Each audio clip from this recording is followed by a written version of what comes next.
ગુસાઈદાસ સારસ્વતની વાર્તા આવી. શ્રી મહાપ્રભુજીના સેવક ગુસાઈદાસ મથુરામાં રહે છે. લીલામાં ગોવિંદ કુંડ ઉપર કદંબનું વૃક્ષ છે, એમાં આ તોતા એટલે પોપટ છે. ઠાકોરજી વેણુનાદ કરે અને નાદમાં વહેતું એ અધરામૃતનું આ પાન કરે છે. પ્રાયો બતાંબ વિહિગા મુનયો વનેસ્મિન કૃષ્ણે ક્ષણાસ્તદુદીતમ કલવેણુ ગીતમ આરુહ્ય યે દ્રુમભુજાન રુચિર પ્રબાલાન शृण्वन्ति मृत दशो विगतान्य वाचः. जो वेणु गीत में बताया गोपियों ने, डाल पर बैठे हुए पक्षियां वो तो मुनि हैं. ये गुसाई दास का स्वरूप એ આ શુકનું છે જે કદંબના વૃક્ષ પર બેઠું રહે છે અને પ્રભુની નાદ સુધાનું પાન કરતું રહે છે. તીર્થ ખૂબ કર્યા અમને. પહેલાથી તીર્થમાં અમને આસક્તિ, નાનપણથી તીર્થ યાત્રાઓ કર્યા કરે. તીર્થોમાં એમને બહુ આસક્તિ છે. તીર્થ યાત્રા કરતા કરતા એકવાર વિશ્રામ ઘાટ પર આવ્યા અને શ્રી મહાપ્રભુજીના દર્શન કર્યા. પૂર્ણ પુરુષોત્તમ સ્વરૂપે શ્રી મહાપ્રભુજીના દર્શન થયા અને થયું આટલા વર્ષો સુધી તીર્થ યાત્રા કરી, હવે ક્યાં સુધી તીર્થ હું ભટકતો રહીશ? હવે જો આમનો સેવક થાઉં અને એક સ્થાન પર રહીને ભગવત સેવા કરું. બધાના જુદા જુદા અધિકાર છે, જુદી જુદી આસક્તિઓ છે અને જેને જેમાં આસક્તિ હોય એની ત્યાં જ ગતિ થાય. મહાપ્રભુજીના સેવક થયા. કહ્યું કે ભગવત સેવા મને પધરાવી આપો. કહ્યું કે તું તો સદાય તીર્થોમાં પરિભ્રમણ કરતો રહે, સેવા કઈ રીતે કરીશ? કહ્યું કે હવે મારે એક સ્થાન પર રહેવું છે, આપના શરણમાં રહેવું છે, મને ભગવત સેવા પધરાવી આપો. સુંદર ચતુર્ભુજ સ્વરૂપ મહાપ્રભુજીએ પધરાવી આપ્યું. ભાવથી સેવા કરે છે એક સ્થાન પર સ્થિત થઈને. રોજ એમના ઘરે એક વૈષ્ણવ ઠાકોરજીના દર્શન કરવા આવે અને દર્શન કરવા આવે અને એમના ઠાકોરજીની આગળ વિનંતી કરે કે પ્રભુ આપ મારા હાથે ક્યારે સેવા સ્વીકારશો? રોજ વિનંતી કરે. અને આ વાત જ્યારે ગુસાઈદાસને ખબર પડી તો કહ્યું કે તું મારી સાથે સેવામાં જોડાઈ જા, તું પણ કંઈક ટહેલ કરજે, ચાકરી કરજે. તો કહ્યું એમ નહીં, આ સ્વરૂપ મારા માથે પધારે ને પછી હું સેવા કરું. રોજ એવી વિનંતી ઠાકોરજીને કરે. અને પ્રભુ ક્યારે કયા ભક્ત પર કૃપા કરે કોણ જાણે. કૃપા કરી ઠાકોરજી અને ગુસાઈદાસને થયું કે બદ્રિકાશ્રમ હું જઈને દેહ છોડું. એટલે કહ્યું ઠીક છે, આ ઠાકોરજી તું પધરાવી દે. અને એ ઠાકોરજી ગુસાઈદાસે પેલા વૈષ્ણવને પધરાવી દીધા. તે ખૂબ ભાવથી સેવા કરવા લાગ્યા અને ગુસાઈદાસ ગયા બદ્રિકાશ્રમ. તીર્થોમાં આસક્તિ છે અને એટલા માટે છેલ્લે ગતિ પણ તીર્થમાં થઈ. ત્યાં જઈને દેહ છૂટી. એવા મહાપ્રભુજીની કૃપા પાત્ર જીવ હતા. ભગવત સેવાનું સુખ પણ મળ્યું અને તીર્થો દ્વારા ઠાકોરજીએ મનોરથ પણ પૂર્ણ કર્યું. એવા ગુસાઈદાસના ચરણોમાં વંદન કરીએ. આગળ માધવ ભટ્ટ કાશ્મીરીની વાર્તા આવી. કાશ્મીરમાં રહેતા લીલામાં યશોદાજીની દાસી છે. સૈયા વિછાવવાની, જલ ભરવાની આદિ આદિ સેવા કરે છે. એમનું નામ છે રત્ના. ત્યાં ઠાકોરજીની આ બધી વિવિધ પ્રકારની સેવામાં એમને આસક્તિ છે. સુંદર સુંદર સૈયા સિદ્ધ કરે, જલ ભરીને લાવે. ઠાકોરજીના જેટલા નિજ કાર્યો છે એ આ રત્ના નામની સખી કરે છે. બ્રાહ્મણને ત્યાં પ્રાગટ્ય થયું. કેશવ ભટ્ટના સેવક થયા. મહાપ્રભુજી એકવાર પધાર્યા અને મહાપ્રભુજી અહીં ભગવત કથા કરી રહ્યા છે. ભગવત કથા કરતા નિત્ય કેશવ ભટ્ટ, માધવ ભટ્ટ જેમના શિષ્ય થયા હતા એ બંને આવતા ભગવત કથા સાંભળવા. અને કેશવ ભટ્ટ પોતે આચાર્ય હતા, જ્ઞાની હતા, એટલે ઊંચા આસનમાં મહાપ્રભુજી સમાન આસન કરતા અને એમાં જઈને કેશવ ભટ્ટ બેસતા અને માધવ ભટ્ટ દીનતા ભાવથી નીચે બેસતા. અદ્ભુત વર્ણન મહાપ્રભુજીએ કર્યું. કેશવ ભટ્ટ ખૂબ પ્રભાવિત થયા પણ મનમાં જ્ઞાનનો અહંકાર હતો. સેવા જ્યારે પણ કરીએ ત્યારે સેવક બનીને કરો. કથા જ્યારે પણ સાંભળીએ એટલે તો ભાગવતજીના મહાત્મ્યમાં પણ કહ્યું, વિશ્વાસો ગુરુ વાક્યેષુ સ્વસ્મિન દીનત્વ ભાવના મનોદોષ જેશ્ચૈવ કથાયામ નિશ્ચલામતિ. કથા ક્યારે ફલિત થાય ત્યારે બતાવતા કહ્યું કે કથા ફલિત ક્યારે થાય તો કહું કથાયામ નિશ્ચલામતિ. મનોદોષને જીતીએ, દીનતા ભાવથી શ્રવણ કરીએ. સૌથી પહેલું પગથિયું કહ્યું વિશ્વાસો ગુરુ વાક્યેષુ. જેને સાંભળી રહ્યા છો એના પર સૌથી પહેલા વિશ્વાસ હોવો જોઈએ. એક ગુરુ કઈ કથા કરતા હતા ને એમાં સામે એક જણ સૂઈ ગયો શિષ્ય. તો પૂછ્યું કે હું બોલું છું તો સૂઈ જાય છે કે ના ના મને ભરોસો છે, તમે ખોટું નહીં બોલો. તો આવો ભરોસો ના રાખતા. વિશ્વાસો ગુરુ વાક્યેષુ. ગુરુ વાક્યમાં વિશ્વાસ એ પહેલું પગથિયું છે. આપણા તો વાર્તા સાહિત્ય 252 જુઓ ને, ગુસાઈજીએ ખાલી પરે કહ્યું કે પરે દૂર રહે. પેલો ગાદી પર ચડતો મારા ઠાકોરજીનું નામ શું, અને ગુસાઈજી કહ્યું પરે પરે દૂર જા. અને એને થયું મારા ઠાકોરજીનું નામ પરે છે. અને પરેનો અર્થ થાય દૂર જા, પણ એ નામથી ઠાકોરજી નજીક આવી ગયા. કારણ એને થયું ગુસાઈજીએ નામ પરે કહ્યું છે તો મારા પ્રભુનું નામ પરે છે. અને કુવાની પાતળ પર બે પાતળ કરે પાળ પર, અને પરે તું પહેલા ભોગ લગાવ પછી હું મહાપ્રસાદ લઈશ. અને પરે નામથી ઠાકોરજી નજીક આવ્યા. કેમ? વિશ્વાસો ગુરુ વાક્ય. ગુરુ વાક્યમાં વિશ્વાસ. અહીંયા ભાગવતજીમાં એટલે જ કહ્યું વિશ્વાસો ગુરુ વાક્યેષુ સસ્મિન દીનત્વ ભાવના. દૈન્ય ભાવથી કથા સાંભળે. ભલે બધું આવડતું હોય છતાં એ રીતે બેસવું કે હું કાંઈ જાણતો નથી, મને કાંઈ ખબર નથી, હું પામવા આવ્યો છું, હું મેળવવા આવ્યો છું. એ રીતે કથામાં બેસું. મનોદોષ જયશ્ચૈવ.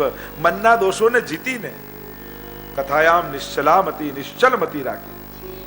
તો ઉપર બેસતા અને માધવ ભટ્ટ દીન ભાવથી નીચે બેસતા. કથા પૂરી થઈ. મહાપ્રભુજીનું સન્માન કર્યું છે કેશવ ભટ્ટજીએ.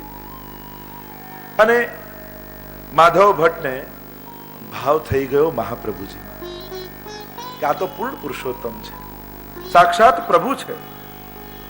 અને એકવાર કારણ કે માધવ ભટ્ટને મહાપ્રભુજીમાં સ્નેહ થયો તો વલ્લભીઓમાં પણ પ્રેમ થઈ ગયો.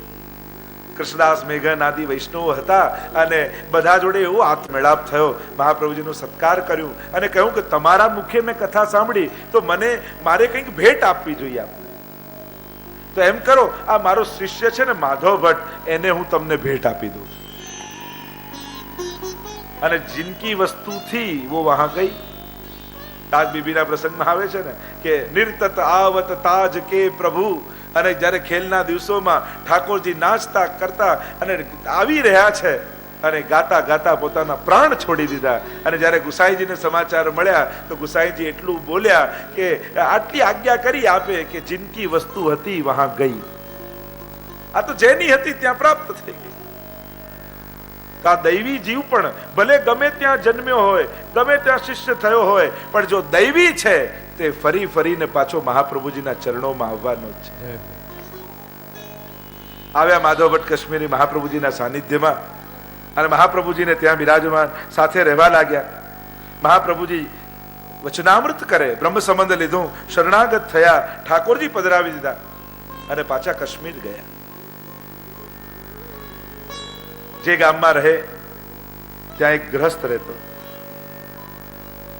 અને ગ્રહસ્થને પોતાના પુત્રમાં બહુ સ્નેહ, બહુ આસક્તિ, ખૂબ લાડકોડથી પોતાના બાળકને ઉછેરેલો. એમાં કંઈક એવું બન્યું કે એમનો દીકરો ગુજરી ગયો અને આ બંને એટલા પ્રલાપ કરે. અને માધવ ભટ્ટજીને ગામમાં જ આ પ્રસંગ બન્યો. એટલા પ્રલાપ કરે, બૂમો પાડે, રડે અને કહ્યું જો અમારો દીકરો જીવિત નહીં થાય તો અમે પ્રાણોના ત્યાગ કરી દઈશું. અને આ રડવાનો અવાજ માધવ ભટ્ટના કાનમાં પડ્યો. વૈષ્ણવ તો કરુણાશીલ હોય છે, દયાલુ હોય છે, કૃપાલુ હોય છે, કોઈના દુઃખ નથી જોઈ શકતા.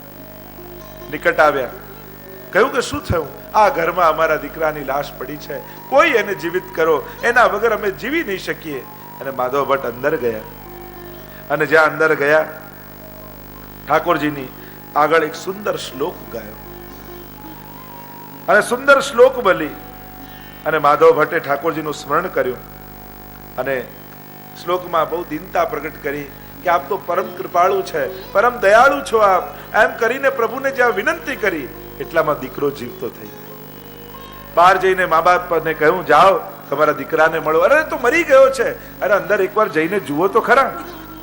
અને જ્યાં જુએ તો દોડતો જીવિત દીકરો આવી અને માતા પિતાના ગળે લાગી ગયો. બધાને થયું કે આ માધવ ભટ્ટ તો બહુ મહાન સાધુ લાગે છે, કોઈ મહાત્મા લાગે છે. એનો યશ ચારે બાજુ ગામમાં ફેલાય અને માધવ ભટ્ટને રાતના સમયમાં થયું કે કૃપા કરવી જોઈએ, પણ ભક્તનો યશ ફેલાય એ ઠીક નથી.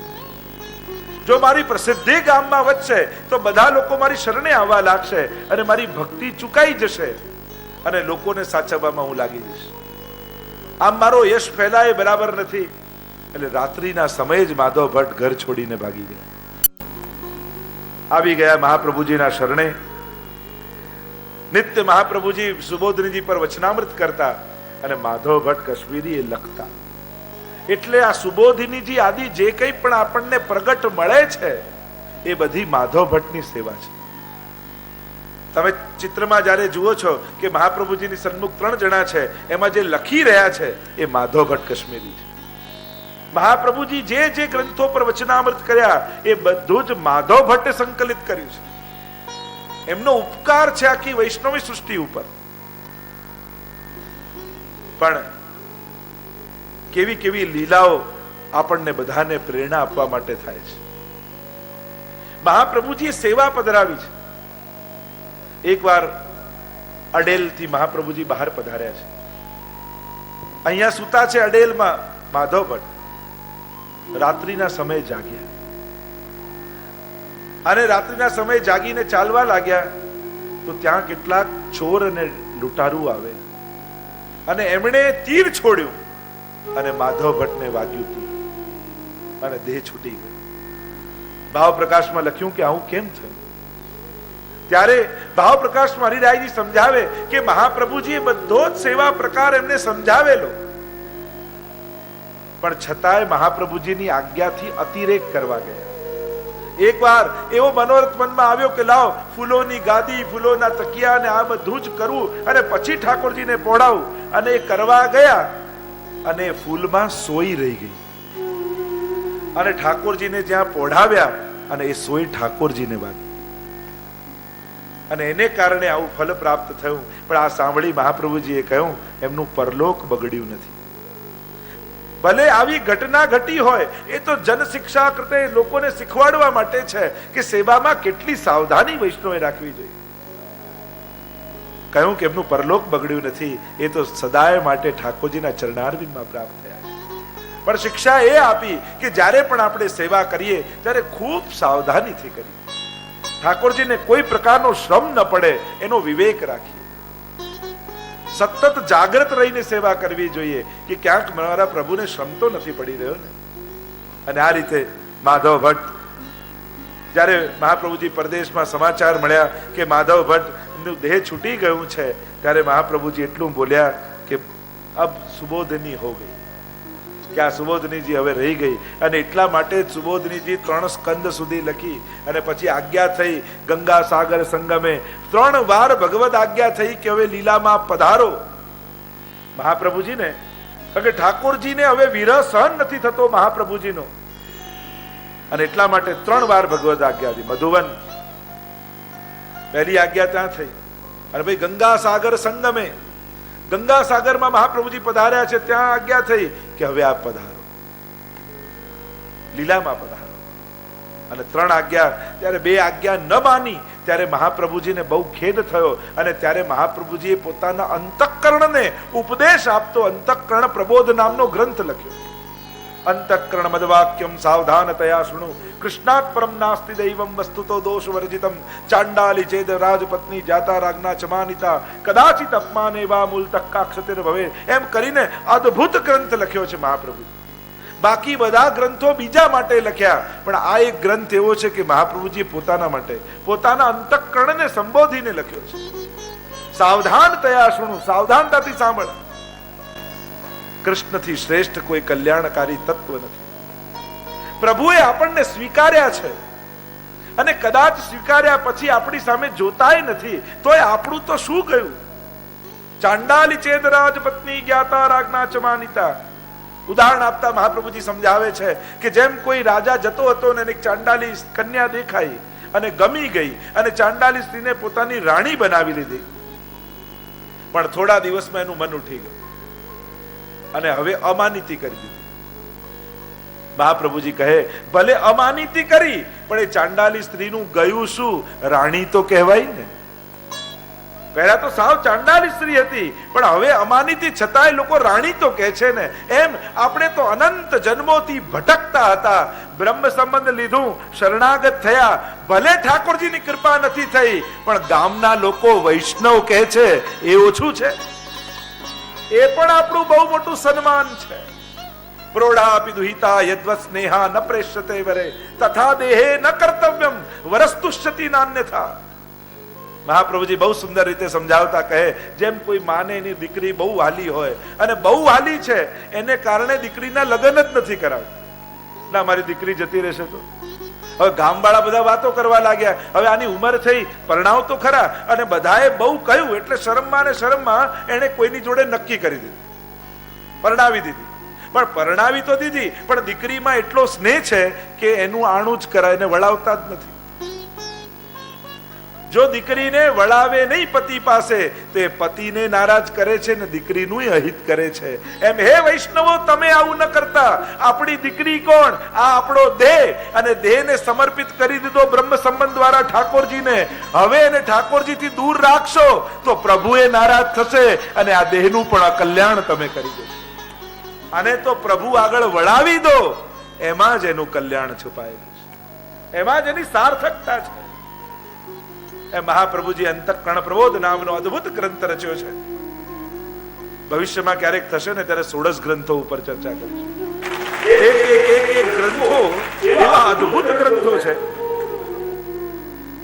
કે ખરેખર ઘણા ગ્રંથો તો આપણે જોતા જ નથી. આપણે ખાલી યમનાસ્ત્ર, કૃષ્ણાસ્ત્ર, નવરત્ન બસ આમાં જ અટકી જઈએ, પણ આ એક ગ્રંથો કેવા અદ્ભુત મહાપ્રભુજીએ વર્ણિત કર્યા. અને અહીંયા સુબોધનીજી રહી ગયા, દશમ સ્કંદ સીધું રચ્યું, પણ કૃષ્ણ આ માધવ ભટ્ટ કાશ્મીરી ગયા એટલે હવે કોઈ લખનાર નથી. અને એટલા માટે એક કારણ એ પણ કહેવાય છે કે એટલે સમગ્ર ભાગવતજી ઉપર સુબોધનીજી નથી. 3 સ્કંદથી લઈને સીધા દશમ સ્કંદ પર આવે છે. એવા ભગવદી માધવ ભટ્ટ કાશ્મીરી હતા. ઉપદેશ એ મળ્યો આપણને કે સેવામાં સદાય સાવધાની રાખવી, મહાપ્રભુજીની આજ્ઞાનું અતિક્રમણ નહીં કરવું, પુષ્ટિ માર્ગની પ્રણાલિકા અનુસાર સેવા કરવી. કીર્તન સાહિત્યમાં તો અનેક પ્રકારના વર્ણન છે, પણ જ્યાં સુધી આપણી દેહ બુદ્ધિ છે ત્યાં સુધી કોઈ ભગવદીનું અનુકરણ નહીં કરવું. કેવલ આજ્ઞાનું પાલન કરી સેવા કરવી. નહીં તો એમ થાય, અરે પેલા ભગવદીએ તો આમ કર્યું, લાવ હું આમ કરું. દેહ બુદ્ધિ છે ત્યાં સુધી સેવકા નામ યથા લોકે વ્યવહાર પ્રસિદ્ધ હતી, ત્યાં સુધી સ્વામી સેવક જેવો જ વ્યવહાર રાખો. ભાવનાઓ અનેકવિધ પ્રકારની વિચારવી, પણ કેવલ કોઈ મોટા ભગવદીઓનું અનુકરણ કરીને આપણી આજ્ઞાનું અતિક્રમણ નહીં કરી લેવું. હા, પ્રભુ આજ્ઞા કરે બાંધનમ બારી છે તો અતિક્રમણ થાય, બાકી તો જે આજ્ઞા આપણે લીધી છે એ પ્રમાણે સેવા કરવી. જે રીતે પુષ્ટિ માર્ગીય રીતથી સેવા થાય એ રીતે જ સેવા કરવી. મહાપ્રભુજી એટલે જ તો જ્યાં વ્રજજનોની રીત તો રાખી, પણ વ્રજલીલામાં પણ પ્રભુને જ્યાં જ્યાં શ્રમ પડતા હતા એ બધા ક્રમ બંધ કરી દીધા. તમે કીર્તન સાહિત્ય આદિમાં જોશો તો ઘણો એવો ક્રમ તમને દેખાશે જે આપણા સેવા ક્રમમાં નથી હોતો. જેમ કડવો તેલ તરી રાખ્યો નિત્ય લીલામાં આવ્યું તો કડવું તેલ આપણે ત્યાં નથી વપરાતું. મિરચન કે શાક ત્યાં આપણે સ્વરૂપોમાં નથી આવતું. યા ધરી અંગીઠી સુખદાયી રુચિ રુચિ સખી અને સેજ બનાઈ. હવે તમે જુઓ તો સૈયા મંદિરની અંદર અંગીઠી નથી રાખી. એમ અનેક પ્રકાર. અને એટલે જ તો મહાપ્રભુજીની આગળ અને એટલે જ તો ગુસાઈજીની આગળ ઠાકોરજી યશોદાજી પાસેથી ભાગતા હતા અને કહ્યું કે ક્યાં જાઓ છો? તો કહ્યું ભોગ શ્રૃંગાર યશોદા મૈયા શ્રી વિઠ્ઠલનાથ કે હાથ કો ભાવે. મને તો ગુસાઈજી અને મહાપ્રભુજીની રહ્યો મોહે શ્રી વલ્લભ ગ્રહ ભાવે.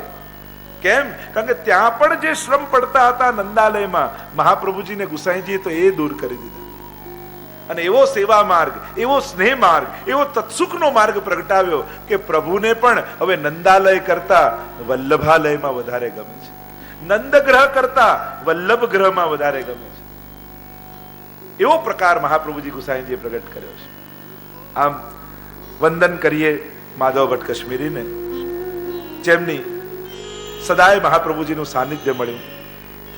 આગળ વાર્તા આવી ગોપાલદાસ વાસવાડાના, શ્રી યમુનાજીના સખી છે, રસિક પ્રકાશિકા. પિતાને 4 બાળકો છે અને 4 બાળકો ગુજરી ગયા. 5મા આ ગોપાલદાસે જન્મ લીધો. બહુ જ પ્રિય છે અને એમણે એવી માનતા રાખેલી કે જો આ મારું 5મું બાળક જીવી જશે ને તો હું પ્રયાગમાં જઈને એનું મુંડન કરાવીશ, એવી માનતા રાખેલી. અને મોટા થયા ગોપાલદાસ, પણ અમને ઘર કાર્યમાંથી સમય જ નથી મળતો, જવાતું જ નથી પ્રયાગ. બાળ લાંબા થઈ ગયા, મોટા થઈ રહ્યા છે અને એમ થયું કે હું તો ઘર છોડીને જઈ નહીં શકું, એટલે પોતાના ચાકરોને મોકલ્યા અને કહ્યું કે તમે આમને ત્યાં લઈ જાઓ પ્રયાગમાં અને યમુનાજી ગંગાજીના તટ ઉપર રહી અને ત્યાં એમનું મુંડન કાર્ય કરજો. પ્રાય આપણે ત્યાં કોઈ તીર્થ ક્ષેત્રમાં કે એવા ક્ષેત્રમાં આ સંસ્કારો થતા હોય છે. પણ જો આ વૈષ્ણવતાની વિચારધારા, ત્યાં લઈ ગયા અને પવિત્ર ગંગાજીનો કિનારો જો, તટ જો, કલકલ વહેતા ગંગાજીનો પવિત્ર તટ. અને એમને થયું કે અહીંયા મારા મુંડન કરશે ને બધા વાળ આમાં નાખશે તો આ ગંગાજીને મેલી કરશે. જો સ્વચ્છતાના અભિયાન હવે ઉઠે છે, પણ અમારા ભગવતીઓએ તો 500 વર્ષ પહેલા ઉઠાડેલા છે. એમને એ સમય જો આ પુષ્ટિ માર્ગી વિચારધારાઓ જુઓ. હવે આપણે તેંડુલકરને રાખવો પડે કે wash your hand, wash your hand. પુષ્ટિ માર્ગમાં 500 વર્ષથી કહીએ કે હાથ ખાસા કરો, હાથ ખાસા કરો. પણ હવે ગવર્મેન્ટે ખર્ચો કરવો પડે કે ના, હાથ ધોઈને કરો, કારણ કે 80% બીમારીઓ એનાથી શરૂ થાય છે. તો પુષ્ટિ માર્ગમાં તો પહેલેથી આ બધું છે. અને કહ્યું કે જો અહીંયા મુંડન થાય તો, અને મારી વિધિને કારણે આ બધું ગંદુ થાય, સારું ન કહેવાય. જીદ પકડી કે અહીંયા તો હું મુંડન કરાવીશ જ નહીં, અહીંયાથી 5 કોસ દૂર લઈ જાઓ અને પછી મારું મુંડન કરો, એવી હટ પકડી. અને માની વાત ચાકરો સાથે હતા, ત્યાં જઈને મુંડન કરાવ્યું, 5 કોસ દૂર લઈ ગયા, પાછા આવ્યા પ્રયાગમાં. અને અહીંયા મહાપ્રભુજી સ્નાન કરવા પધાર્યા છે. અને આપણે મુંડન કરીને આવ્યા એટલે એમણે પણ ડૂબકી લગાવી. અને મહાપ્રભુજીની સામે છે, મહાપ્રભુજી હાથમાં જલ લઈને છાંટ્યું ગોપાલદાસ, અને જ્યાં જલ છાંટ્યું માનો પોતાનું સ્વરૂપ જ્ઞાન થયું. અરે હું તો લીલાનો જીવ છું, આ પૂર્ણ પુરુષોત્તમ શ્રી મહાપ્રભુજી છે, સ્વામીજી રૂપ છે. અલૌકિક લીલાનું જ્ઞાન મહાપ્રભુજીએ કરાવ્યું. ગોપાલદાસ શરણોમાં આવ્યા, મને આપનો સેવક કરો, અનંત જન્મોથી ભટકી રહ્યો છું, આપના શરણે આવ્યો. બ્રહ્મ સંબંધ લીધું, કહ્યું હવે મારું શું કર્તવ્ય છે, તમે ભગવત સેવા કરો. સેવા પધરાવી અને કહ્યું કે સ્વરૂપ પધરાવી આપીશ તો તમે અડેલ આવજો. અને અડેલ ગયા. ગોપાલદાસ ભાવથી સેવા કરતા. પોતાના ઘરની બહાર એક વિશ્રામ સ્થળ બનાવી રાખ્યું, કારણ કે એમના ગામમાં કોઈ વૈષ્ણવ નહીં ગોપાલદાસના. અને એમને સદાય તાપ રહે કે મને વૈષ્ણવનો સંગ ક્યારે મળે. ઠાકોરજીની કૃપા તમારા પર ઉતરી રહી છે, તમારી સેવા સ્વીકારી રહ્યા છે, સત્સંગ તમને દ્રઢ થઈ રહ્યો છે, એનું પહેલું લક્ષણ જ એ છે વૈષ્ણવના મેળાપ માટે હૃદયમાં તાપ થાય. મિલે કબ શ્રી વલ્લભ કે પ્યારે. અમને વલ્લભી જનો ક્યારે મળે, મને વૈષ્ણવ ક્યારે મળે. मिले कब श्री वल्लभ के प्यारे, मिले कब श्री वल्लभ के प्यारे, श्री वल्लभ के प्यारे. जिनके हाव भाव प्रीति रस, जिनके हाव भाव प्रीति रस, तीहूं लोकन ते न्यारे. प्यारे श्री वल्लभ के प्यारे। વલ્લભીઓનો સંગ ક્યારે થાય? આ કીર્તન ગાશો ને રોજ તો ચોક્કસ કોઈ ભગવતીનો મેળાપ થશે. એવો કોઈ ભગવતી મળે જે સંસાર ભૂલવી નાખે, વલ્લભ રસમાં રંગી રાખે, મારું ચિત્ત લૌકિક કરી દે, મને પ્રભુ પ્રગટ કરીને જણાવે. कोटि जन्म के तम दुख भाजत, हृदय करत उजियारे। कोटि जन्म के तम दुख भाजत, हृदय करत उजियारे। प्रेम पुलक कंठ भर आवे, प्रेम पुलक कंठ भर आवे, सुख उपजाव न्यारे। श्री वल्लभ के प्यारे मिले कब, श्री वल्लभ के प्यारे। 252 ની વાર્તાઓમાં તો ભગવતી માટેના કેવા કેવા પ્રસંગ. પેલો ચોર વૈષ્ણવ બનીને આવેલો ઘરમાં, પણ વૈષ્ણવ મારા વૈષ્ણવ વેશમાં આવ્યો, બાળકને મારી ધન લૂંટીને જઈ રહ્યો છે. પણ આ એવા સ્ત્રી પુરુષ ભગવતી છે. અરે પેલો ચોર બધું લૂંટીને જાય છે, એ ન જોઈશ કે ચોર છે, એ જો વૈષ્ણવના વેશમાં. બંને વિનંતી કરી, તમે જાઓ તો છો પણ પ્રસાદ લેવાનો સમય છે, પ્રસાદ લઈને જજો. जापे कृपा करे श्री गिरिधर, तब इने की अनुसारे। जापे कृपा करे श्री गिरिधर, तब इने की अनुसारे।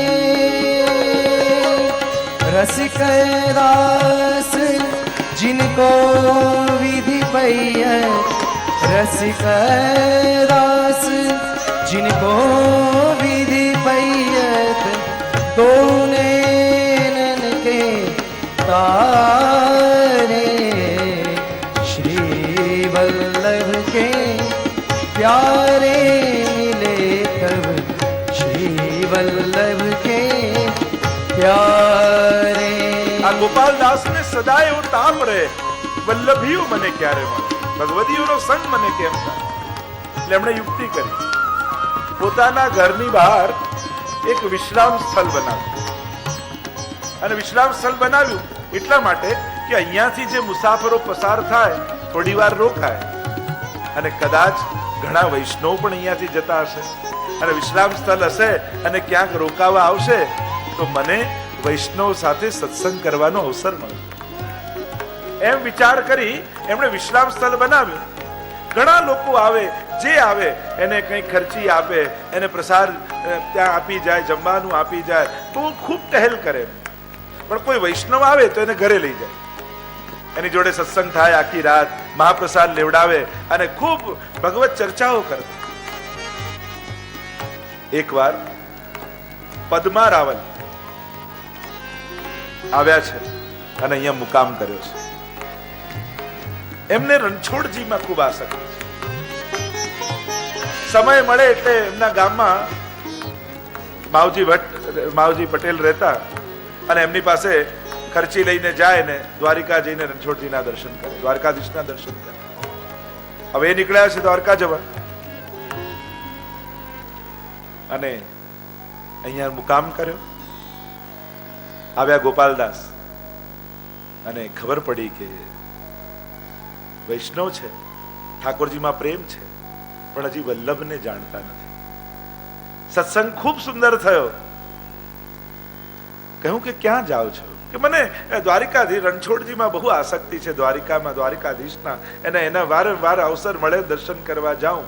ત્યારે ગોપાલદાસજી એટલું પૂછ્યું કે રણછોડજી તમારી સાથે ક્યારે વાત કરે છે? તમને પ્રગટ થઈને દર્શન આપે છે?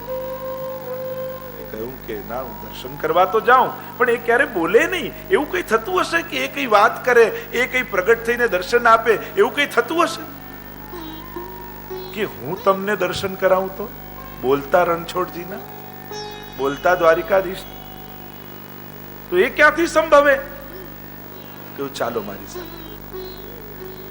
અને લઈને ગયા અડેલ. કહ્યું માવજી ભટ્ટ એમના પત્નીને બોલાવી લીધા. અહીંયાથી આવ્યા છે ત્રણેય જણા, માવજી પટેલ, એમના પત્ની અને પદ્મારાવલ સામે કિનારે છે.